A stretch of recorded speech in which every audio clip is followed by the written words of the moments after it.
Hey, how about Lockie, that Ash Barty? Pretty good for a cricketer, hey? Really good. I mean, that's what we're talking about. I've got my tennis sweatbands on. I'm ready to talk about the tennis. No other sport has happened in the last couple of hours, has there?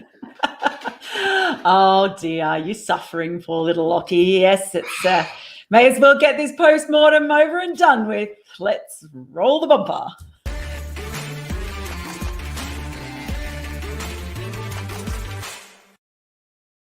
I'm sorry, that music's really catchy. It really is, isn't it? It is. I have my off-screen grooving thing happening all the time. Hello, everyone, and welcome to our second episode live of Timed Out with me, Melinda Farrell, and Lachlan McCurdy. We were both up until the wee small hours of the morning, and then got up to watch what was, in the end, a pretty dismal. It was. I don't know if it was more dismal, actually. I think it was just differently dismal, if that makes sense. But let's not take away from what was a brilliant exhibition of T20 smarts and prowess by West Indies, who are all over Australia so far in this series. Pretty grim. Hey, look. It really was. I think at least today the agony was kind of drawn out over a longer period, whereas yesterday's match, it was very much Australia going to... No, they're not going to win this. It was a slow, drawn-out agony for Australia fans. Well, you know the deal with the show. We've got 90 seconds each before we're timed out. We've got a few topics to talk about. If you are in the chat, if you want to drop us a question or a comment, please do so. There you go. Send us your questions in the live chat. It's almost like we've got a producer who listens to what we say. Good on you, Muku. And let us get on with the first topic of the day. It is Starc struggles. The time is on.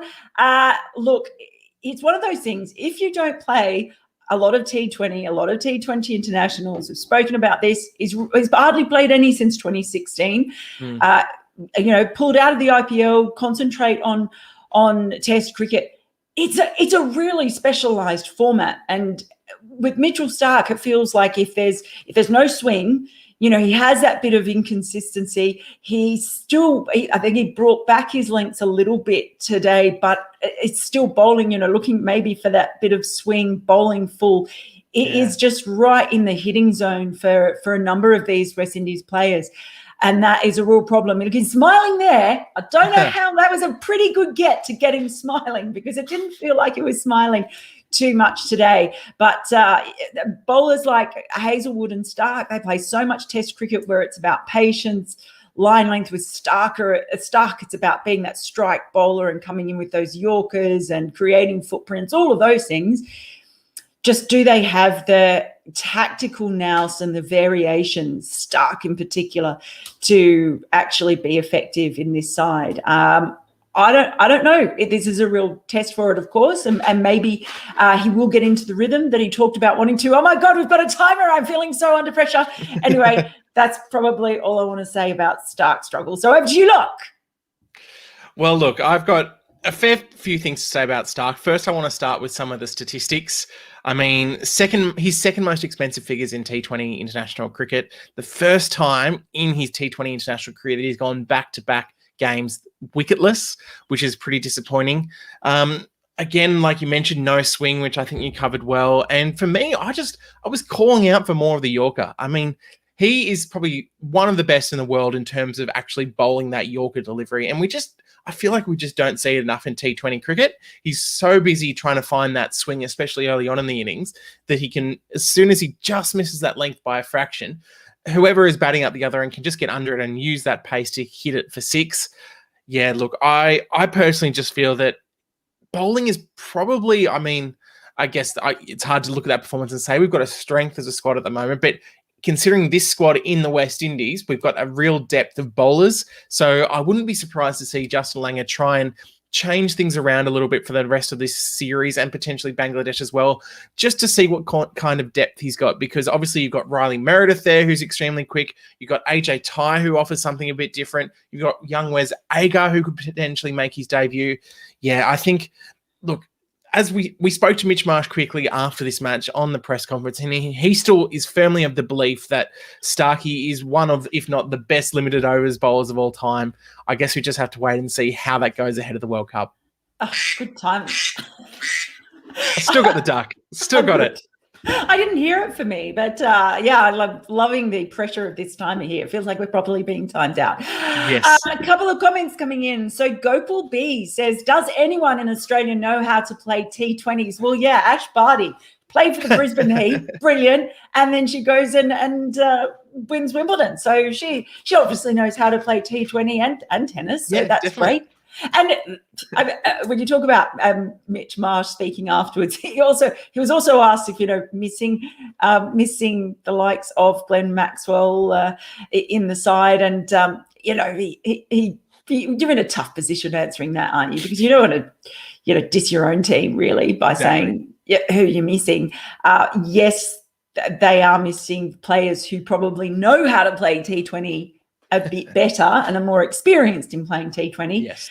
But even so, you can get injuries at any time. So you've got to be able to, whatever options you've got there, be able to pull them together in a smart way to win. Another comment there from Martin Loris. There are so many better teams in this format than Australia. If the first couple of games are anything to go by, I can't see Australia doing very well at the World Cup.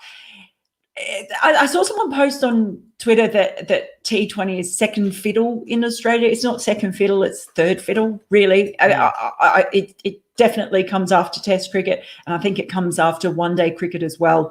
And Australia haven't prioritised really in the same way white ball cricket as they have red ball cricket compared to countries like, say, England who really have. So, yeah, that there are better teams in this format with better, I think, tactics and an idea. It doesn't feel like we know what this Australian side is yet. It's not there. And I suppose we have to say, right, 10 games, and they've got those 10 games to kind of try and get it in order. But now 8 games. Yeah. That's not a lot heading into a tournament, though, is it? No, it's really not. I think that the problem kind of stemmed from they were so focused on that World Cup being at the end of last year that they had timed their run pretty well, I thought, with T20 cricket. They'd got a few series under their belt. They played England, they played South Africa, and were looking pretty good in the T20 kind of format. But it kind of just, I don't know, just obviously COVID has thrown up a lot of things around the world, but it's kind of just thrown their game out a little bit. We've seen they've gone back to kind of traditional tactics with the bowling. Justin Langer has reverted to some team changes, which I think we're going to chat on a bit later. I think the plays are certainly there for Australia if they can all click to go deep in this World Cup, but we just haven't seen the evidence to prove that they can do that yet. Yeah, we haven't indeed. Okay, well, our next topic up in Timed Out today, West Indies aggression. Let's go. Okay, so what I thought was really interesting about West Indies today is yesterday you saw a lot of the batters kind of stay in their crease a bit, and they kind of got stuck, and that allowed a bowler like Hazelwood to keep it really tight, especially in the power play. What I really noticed today was just how much more the West Indies were moving around the crease and giving themselves room, coming forward to the bowlers, putting pressure back on, disrupting their plans. And that worked really well. A couple of times they gave up a wicket by doing it, by backing away from the stumps to give themselves room. And a couple of times they were cramped by the bowlers trying to play those cut shots when there wasn't really room. But overall, I think that worked a lot better. And when you look at someone like Hazelwood, he was much more expensive today. I think he still bowled okay in the power play, but there was a lot more pressure on him today because all of a sudden West Indies weren't kind of hanging around. They really took it back to Australia. And I thought that was a huge difference in their innings, particularly in that middle order area. I thought Hetmeyer was super. And just overall, that was a really smart approach. Everyone talks about West Indies having so much power. And yes, they do. I don't think people talk about how smart they are in their tactics and obviously just their skills as well. But I thought they played a really smart game today, and they had their tactics. They learned a lot from the first match. They did it right in the second. I have to agree. I mean, in my 90 seconds, I want to focus on a couple of things. Mainly that West Indies, we've allowed them to set a couple of personal records. Obviously, Andre Russell got his first half century in T20 cricket in game 1. We saw Hetmeyer with his highest ever score in T20 cricket, 61 off 36.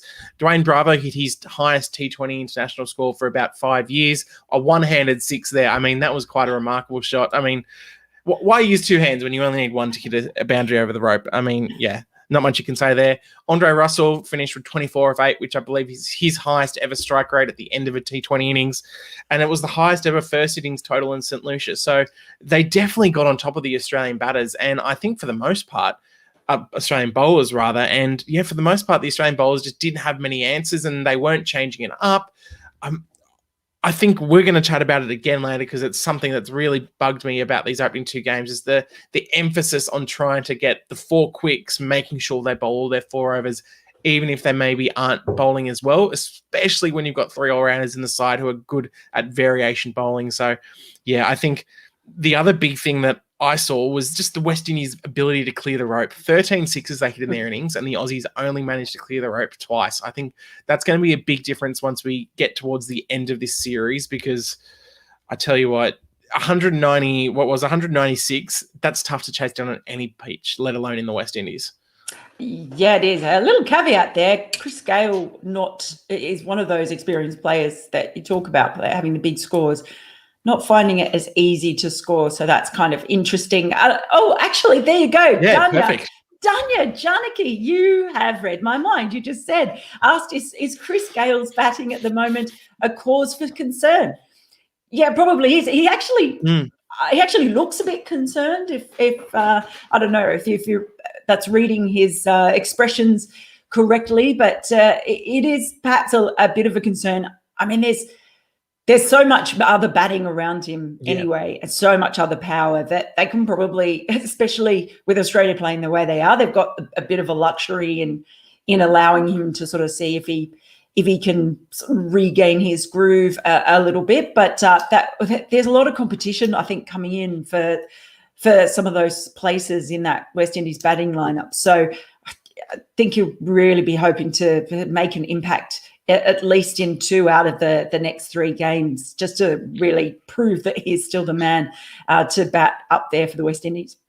Yeah, I definitely agree. Look, the feet movement has absolutely gone from his game now, and that can be expected. But you just know, as long as he's in that lineup, I mean, Justin Langer brought it up in one of his pre-series press conferences going, are you still playing? Like, just kind of amazed that he was still in this team. But you know he is dangerous. You know he can hit a ball far. And look, I think for the most part, the Aussies have actually bowled pretty well to him. I think they've identified that matchup with Mitch Marsh as well, bowling those off-cutters and just trying to force him to play shots a bit quicker. And obviously he dragged on today and it wasn't a great innings from him. But look, I think as long as the batters around him are doing well, he'll probably stay in the team because they know that he is capable of that. If they weren't performing well, then maybe they'd be making changes. But yeah, I don't think his place is in doubt at the moment, but who knows? Who knows what could happen ahead of the World Cup?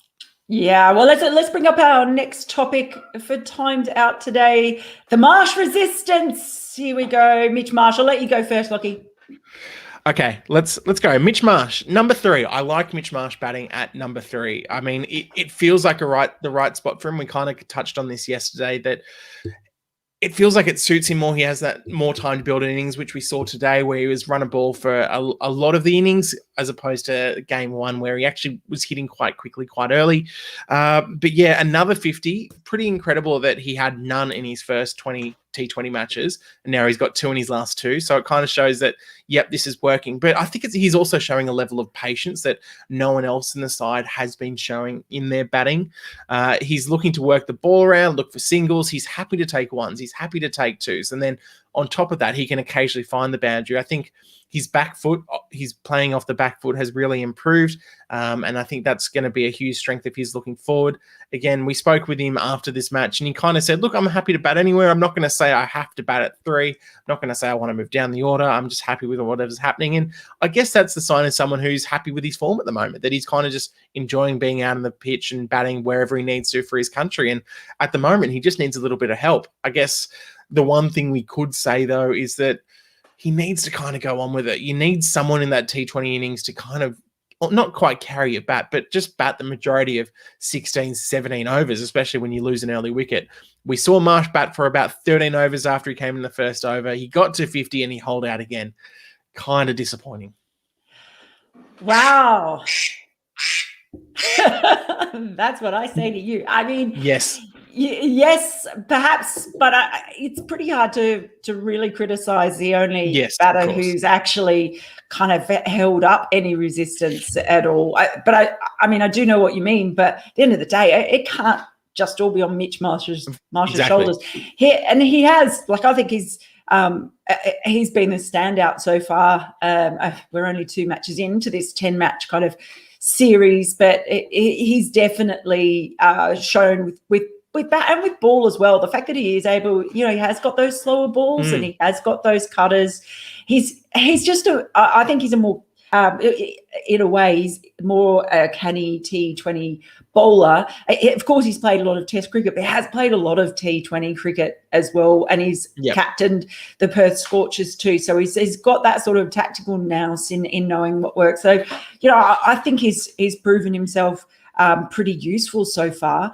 And I'm with you. I'd like to see more generally of the all-rounders kind of get more of a chance to bowl, perhaps, because that's what they're there for. I actually think they were maybe a bit too long with the spinners in the middle overs, stuck with them for too long. But so for me, Mitch Marsh has kind of probably done not just everything he's been asked to do, but a bit more than he's been asked to do, partly because others haven't been standing up and providing the goods and offering him support. I couldn't have said it better myself. I'm sure you could. Okay, I'm going to bring up the last topic of our timed out, Langer's headaches. And I'm also for this, I'll let you go first, Lockie, but I'm also going to bring up a little comment from Akshay Barjatia, which says, should Matthew Wade be dropped? What's your views? Because maybe that all comes into the whole topic of Langer's headaches and what he has to think about. I think it does. I mean, obviously you've got 3 keepers in that squad who all arguably could just be the only keeper in that squad. We've obviously rocking with Wade and Felipe at the moment. You've got Carey there as well. Look, I thought Wade looked good in that first match. I don't think his spot's in any danger at the moment. I mean, yeah, it was disappointing how he got out today, but that's kind of what he's tasked with. He's going to be tasked with that David Warner style role of opening the innings, trying to get the momentum going early. And look, he's going to have a few fails every now and again, but I think there's wider problems in the team that need to be looked at. I think Justin Langer made pretty clear that they're going to trial this 7-4 balance of the squad for this series. He seemed to suggest he wasn't set on it either. He was kind of like, look, we're going to try it out, see how it go, kind of move away from the 6-5 format that I've been using traditionally throughout my career. And yeah, it's kind of interesting that so far what we've seen is that with the 4 bowlers, it's that core group of 4 bowlers who he wants bowling 16 out of the 20 overs, which is understandable. That's what they're in their team to do. But I'm not sure the point of then picking 3 all-rounders if you're only going to give them 4 overs between them. I mean, I think Moses Enriquez is fantastic with the bat. I think he could almost be played as a specialist bat. I don't think that's too much for concern. I think Mitch Marsh is showing the same, but you've got these 3 guys who are really good bowlers in their own right. I think Moses Enriquez was fantastic, especially opening some of the matches in the IPL recent season. Yeah, I just think that for the most part, they just need to work out their bowling a bit better and not have to rely on those guys who haven't maybe been performing well in games like Starc. You look at Starc, you don't want to bowl him in the last couple of overs when he's already been punched around the paddock by some of the West Indies batsmen. Yeah, you finished early. You've peaked early. You've raced out. I had a lot to say. I had to just get it out. Look, that's fine. Let's get on to yours because, yeah, I could talk about this for a lot longer than the 90 seconds. Hey, there's nothing wrong. Quick game's a good game. Quick timed out is a good timed out. Look, I mean, we're 2 games in. We're 2 games into what essentially is like a 3-way super series for Australia to sort a lot of stuff out. I just feel, I felt this about Australia's one-day approach even a few years ago before the last World T20 World Cup, one-day World Cup. I feel like they're sort of kind of playing catch-up because they have not prioritised T20 cricket in the same way.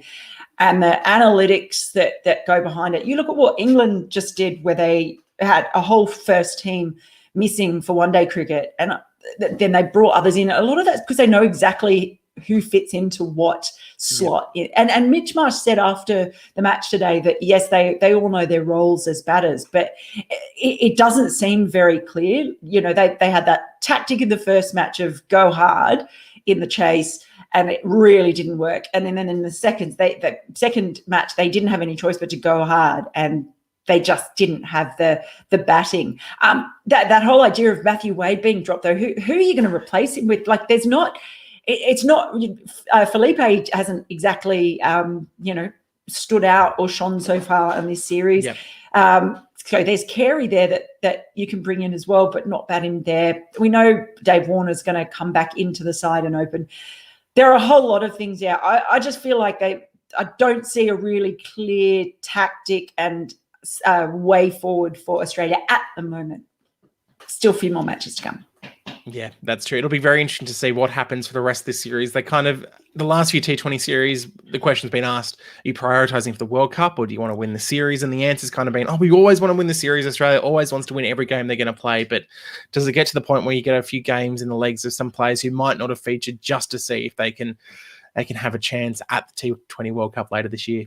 Yeah, and I love some of the commentary, by the way, has been brilliant for this series. I love listening to the great Ian Bishop. And when he said Australia were looking for a finisher and instead they were being finished off, and that was true. He also pointed out Australia have lost the last 6 out of 7 matches where they have chased. So that's an interesting thing there. Curtly, Ambrose suggesting that maybe they might want to bat first if they win the toss. Let's switch it up a bit. Anyway, that is timed out for today. Thanks so much for joining us, everyone who did. And make sure that you keep an eye out for our next show. You can send us comments on our next live show as well, which will be after the 3rd T20 match in a couple of days' time in the Caribbean. We'll see if Australia can sort themselves out and try and fight their way back into the series. So give us a like, do subscribe to the channel, and we'll be back for sporting news very soon with another episode of Timed Out. See you then. Come on, Ash Barty.